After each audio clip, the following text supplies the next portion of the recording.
করতে পারছি, সেজন্য আল্লাহ রাব্বুল আলামিনের প্রতি শুকরিয়া, আলহামদুলিল্লাহ। আপনারা আমাদের এখানে যারা অতিথি আছেন, মেহমান আছেন, তাদেরকে আন্তরিকভাবে মোহাম্মদপুর থেকে, মোহাম্মদপুর গ্রামের পক্ষ থেকে তাদেরকে শুভেচ্ছা ও অভিনন্দন জানাচ্ছি। সম্মানিত এলাকাবাসী, তারা আমাদেরকে, ইসলামে একটা কোরআনে আয়াত আছে যে তারা আল্লাহর নূরকে নিভিয়ে দিতে চেয়েছিল, আর আল্লাহর ওয়াদা হলো আল্লাহ তার নূরকে প্রজ্বলিত করবেন ইনশাআল্লাহ।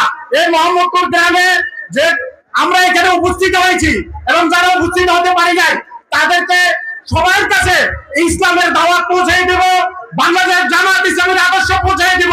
বাকি যে সময়টুকু আছে, আল্লাহ রাব্বুল আলামিন আমাদেরকে প্রত্যেকের কাছে আমরা পৌঁছাই দিব জামাতের আদর্শ।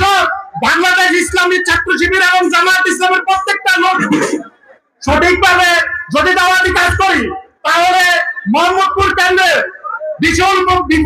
বিপুল করে আমরা দাঁড়িয়ে পাল্লাকে বিজয় ঘোষণা করতে পারবো ইনশাআল্লাহ। আমরা আর বাকি যে সময়টুকু আছে, তাদেরকে সবার কাছে আমাদের আদর্শ পৌঁছায় দিব, আমাদের দাওয়াত পৌঁছায় দিব। ডক্টর সরওয়ার উদ্দিন সিদ্দিকী ভাইকে বিজয় ঘোষণা করা না পর্যন্ত